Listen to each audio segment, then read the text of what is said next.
네, 베링거라고 하는 심리학자, 제가 가끔 드리는 말씀인데, 실제 일어난 일은 10%만 사실이고 나머지는 그에 대한 반응이다.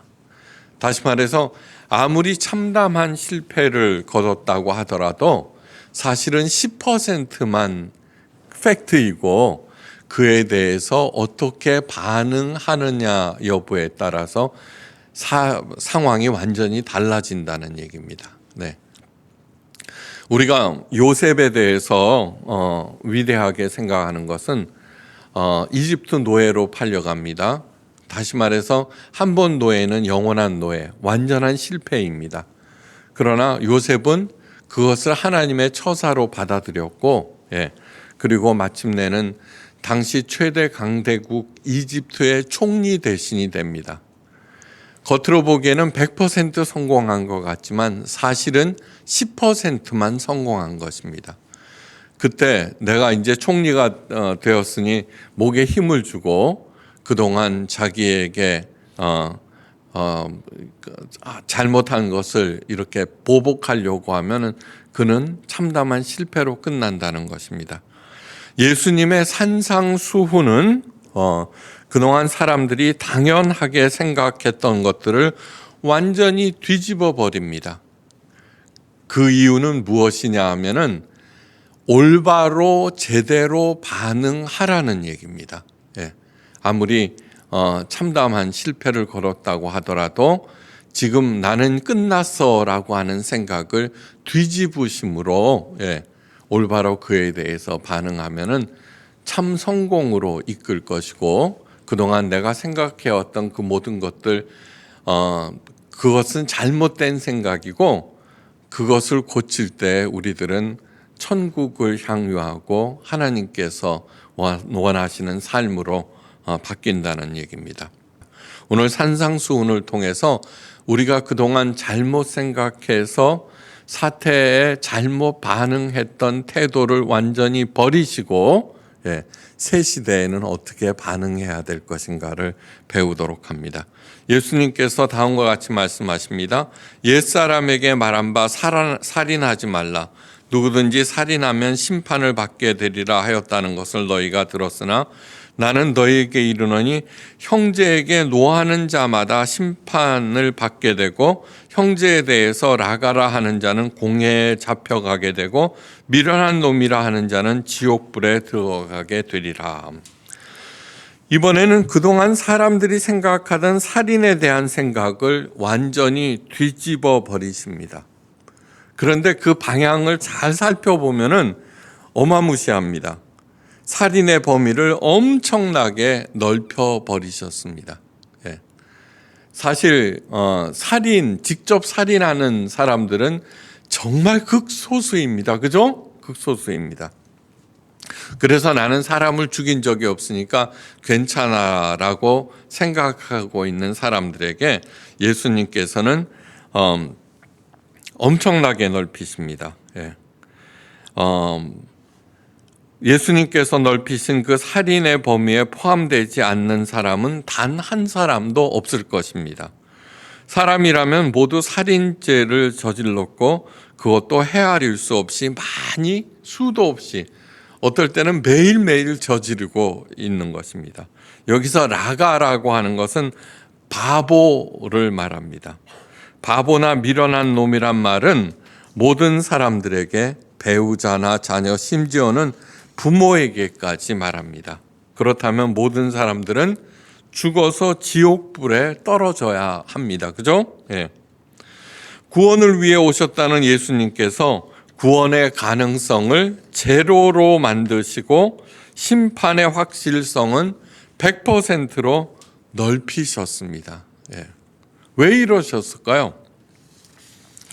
한마디로 말하면은 고정관념에 갇혀있는 모든 사람들을 해방시켜서 하나님의 무한하신 은혜의 세계로 들어가게 하기 위해서입니다. 하나님께서는 우리들이 그동안에 생각하고 있는 그 애통하는 자, 가난한 자들을 복이 있다라고 발상의 전환을 시켰죠. 그리고 이어서 하는 얘기가 무엇이었습니까? 너희는 세상의 빛이다 소금이다 라고 말씀하셨습니다. 그러면서 세 번째로는 바리새인들의 의보다 낫지 아니하면은 절대로 천국에 들어가지 못한다라고 하셨는데, 바리새인들은 어떻게 돼요?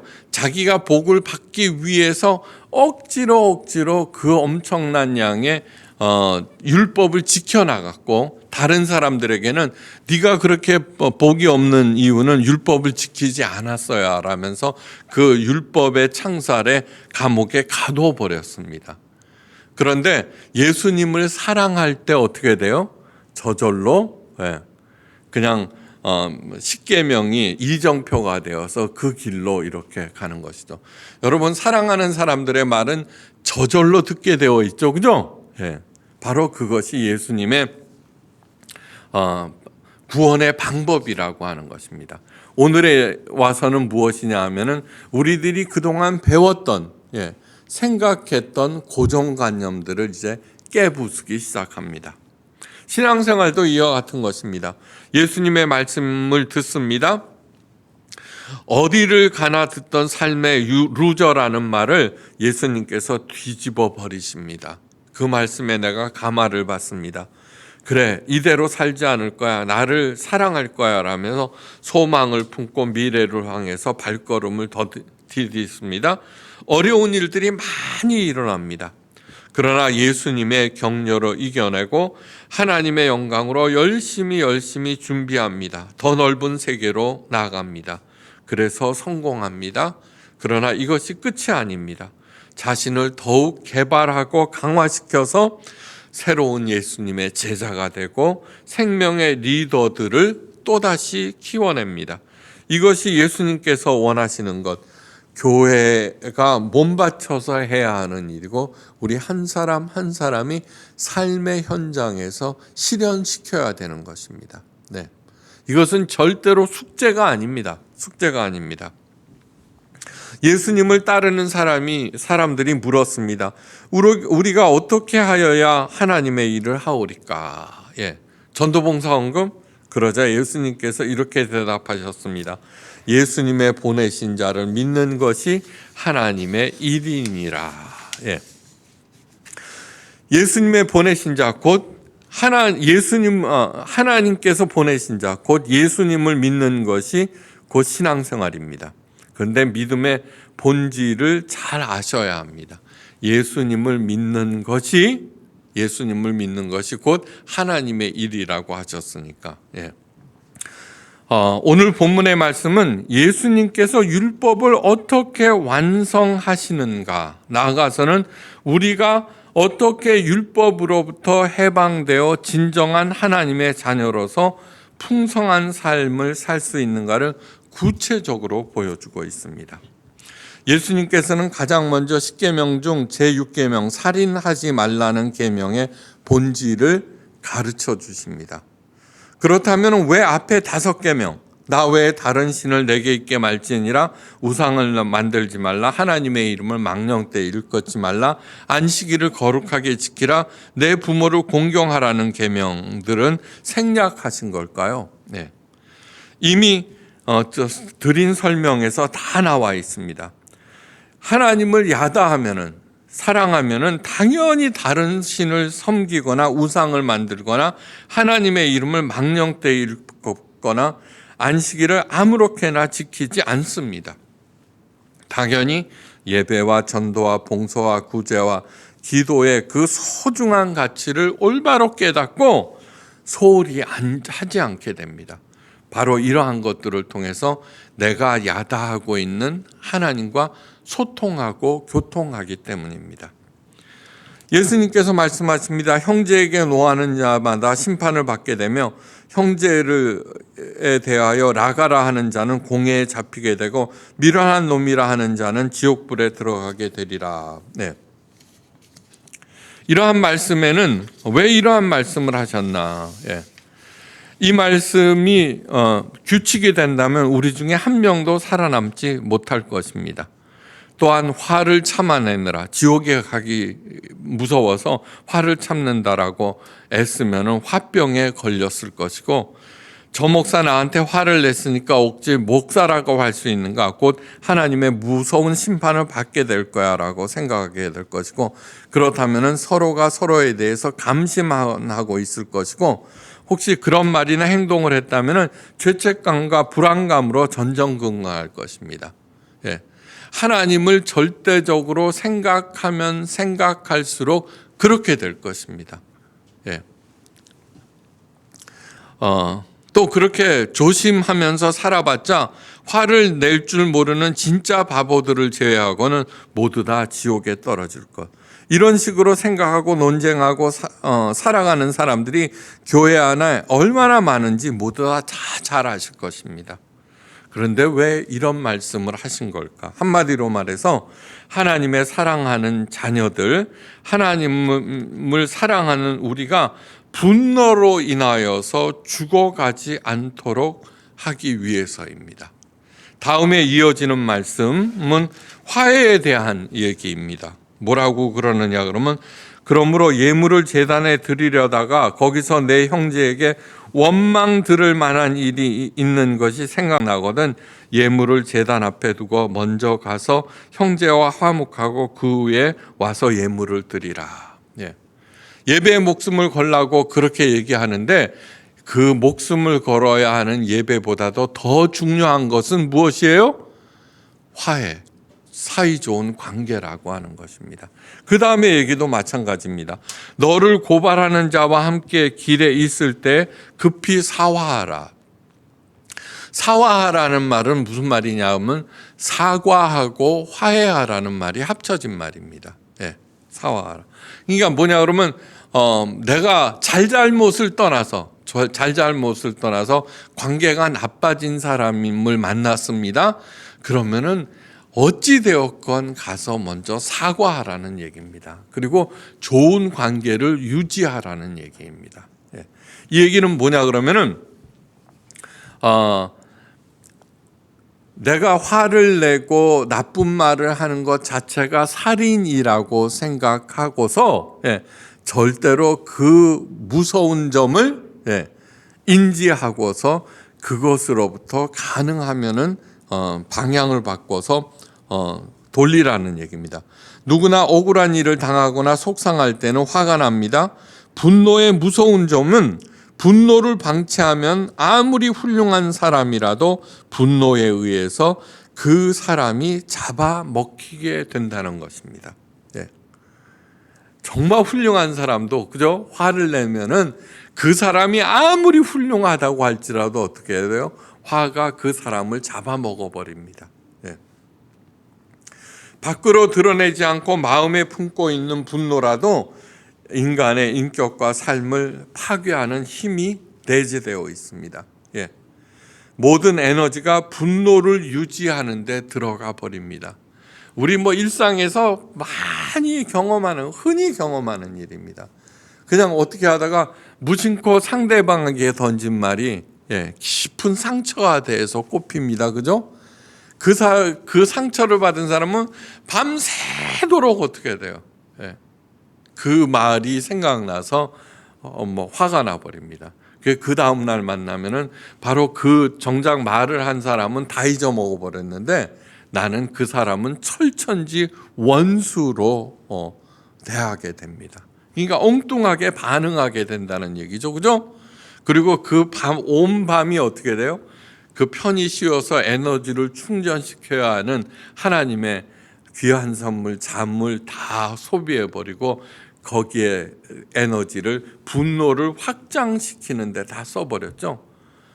정말로 우리들이 가장 많이 저지르는 잘못된 반응에 대해서 예수님께서 지적하신 것입니다. 그래서 사도 바울이 말합니다.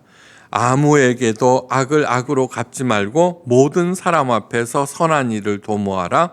할 수 있거든 너희로서는 모든 사람으로 더불어 화평하라. 로마서 12장 17절에서 18절. 여기에 할 수 있거든이라는 단서를 붙여놓은 것은 무엇이냐 하면은 사람이라면 언제나 분노할 수 있음을 인정하기 때문입니다. 예. 그것을 가장 많이 경험한 사람이 누구예요? 사도 바울이에요. 히브리인 중에 히브리인이죠. 그죠? 율법의 선봉자였죠.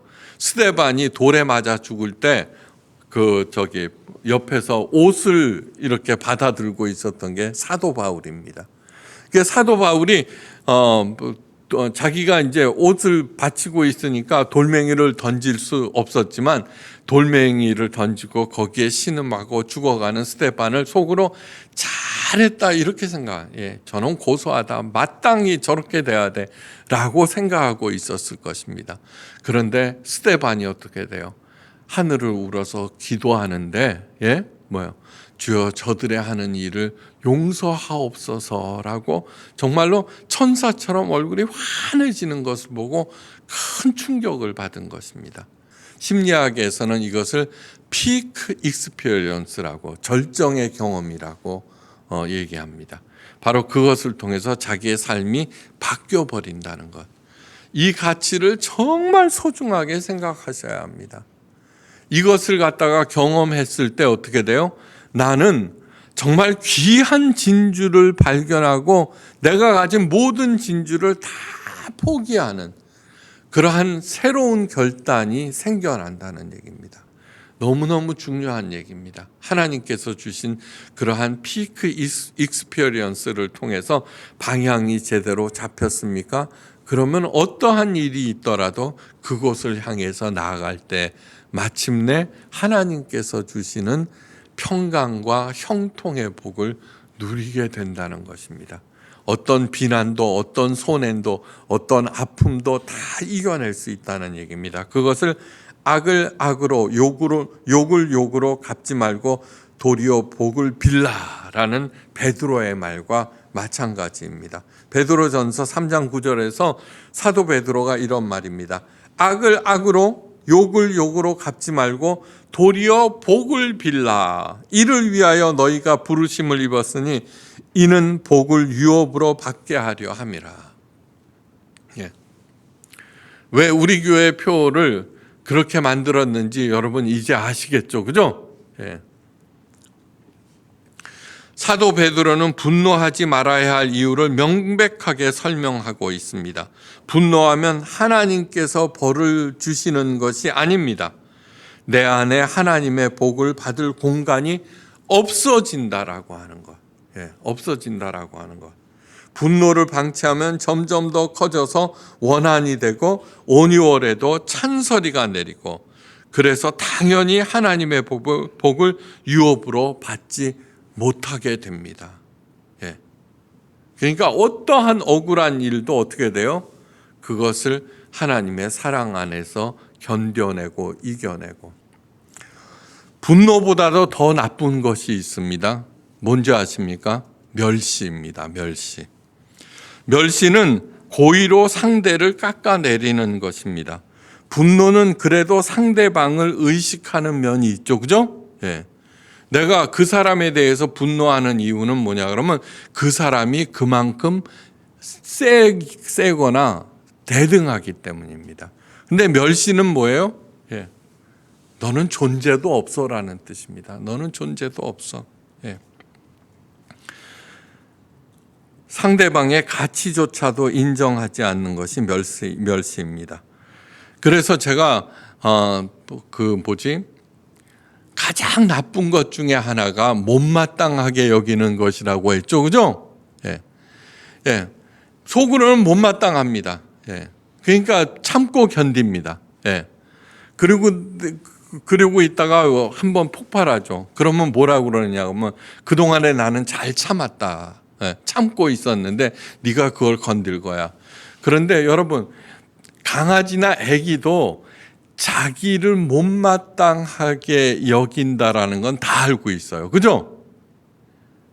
그런 일들이 수도 없습니다. 그러니까 이 살인하지 말라는 이 계명에 대한 해석을 예수님께서 최고로 잘해 주신 것입니다. 그러니까 그래서 너 화냈지? 너 지옥 가가 아니라 그 화를 방치하고 그대로 내버릴 때는 반드시 지옥에 떨어진다는 것. 지옥에 떨어질 뿐만 아니라 지금 현재 살고 있는 내 삶이 지옥이 돼버리죠. 그죠? 예. 지옥이. 남편이 못마땅해요. 예. 수십 년 동안 지옥을 사는 것입니다. 수십 년 동안. 예. 부부가 서로에게 화를 냅니다. 분노는 그래도 상대방을 의식하는 것인데 멸시나 무시는 상대방이 없는 것처럼 행동하는 것입니다. 예. 이게 사람을 더욱 미치게 해버리는 거죠. 예. 멸시하고 그러니까 한 번도 격려하지 않고 예. 칭찬해 본 적이 없고 예. 위로를 받은 적이 없고 그 자체가 예. 그러니까 같이 산다고 하는 그 자체가 어떻게 돼요? 삶의 낭비겠죠, 그죠? 그러니까 너희는 세상의 빛이다라고 했을 때 최고는 무엇이라고 했어요? 상대방에게 빵긋 웃어주는 것이고 격려해 주는 것이고 위로해 주는 것이다. 최고의 빛입니다. 전도하라는 얘기가 절대로 아닙니다. 절대로 아닙니다. 인명제처의 시대를 맞이해서 예, 세상 사람들이 아무리 뭐라 그래도 와이프가 아니라 그러면 아닌 거예요. 그죠? 예. 근데 아무리 세상 사람들이 다 비난을 해도 괜찮아라는 격려의 말을 들었을 때 무엇이든지 할 수 있다는 것. 정말 이것처럼 쉬운 것이 어디 있습니까? 네. 모든 사람들은 하나님의 자녀입니다. 우리는 혹시 멸시하는 사람들이 있습니까? 이상한 것은 예수님을 잘 믿는다고 생각하는 사람일수록 멸시를 잘한다는 것입니다. 네. 외국인 노동자, 탈북자, 노숙자, 장애우자, 동성애자, 가난한 사람들, 알코올 중독자들, 우상 숭배자들, 예, 이런 사람들은 얼마나 멸시해 버립니까? 그냥 마음으로 멸시하는 것이 아니라 가서 어떻게 돼요? 예, 해코지도 하잖아요. 성당에 불을 지르고, 예, 불상에다 페인트 칠하고, 예, 사람들. 예, 이 세상에서 제일 무서운 것이 무엇이냐면 종교 전쟁이에요. 가정에서 일어나는 종교 전쟁. 얼마나 심각한 줄 아십니까? 그 누구도 멸시해서는 안 됩니다. 긍휼히 여기고 도와줘야 할 사람이라고 하는 것. 그래서 사도 바울이 이런 말을 합니다. 너희가 전에는 어두움이더니 이제는 주 안에서 빛이라. 빛의 자녀들처럼 행하라. 세상의 어두움을 뒤로하고 예수님의 빛으로 나온 우리들입니다. 빛의 자녀들입니다. 그렇다면 빛의 자녀답게 내 주변을 밝고 따뜻하게 해야 합니다. 예.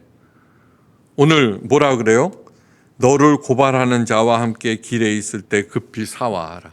잘잘못을 따지기 전에 예, 무조건 사과하고 그 다음에 화해하라는 얘기입니다. 너희는 열매 없는 어둠의 일에 참여하지 말고 도리어 책망하라. 사도 바울은 열매 없는 어두운 일이라는 절묘한 표현을 쓰고 있죠. 그렇죠. 어두움에는 어떤 열매도 맺을 수가 없습니다. 그죠? 그래서 예수님은 자기는 빛이라고 하셨습니다. 사도 바울이 좋은 제안을 합니다. 주께 기쁘시게 할 것이 무엇인지 시험하여 보라. 너무너무 쉬운 일입니다. 예수님을 떠올리며 이 일을 예수님께서 기뻐하실까 물어봅니다. 답이 금방 나옵니다. 예수님께서 슬퍼하신 일은 절대로 하지 않습니다. 기뻐하실 일은 더욱더 열심히 합니다. 당연히 빛이신 예수님께서 나를 통해서 나만이 생산해낼 수 있는 아름다운 특별한 열매들을 풍성하게 맺히게 하시고 예. 자본주의 시대에서는 그것이 돈으로 바뀌어버립니다. 그래서 내가 향유하고 베풀고도 남음이 있게 만들어 주십니다.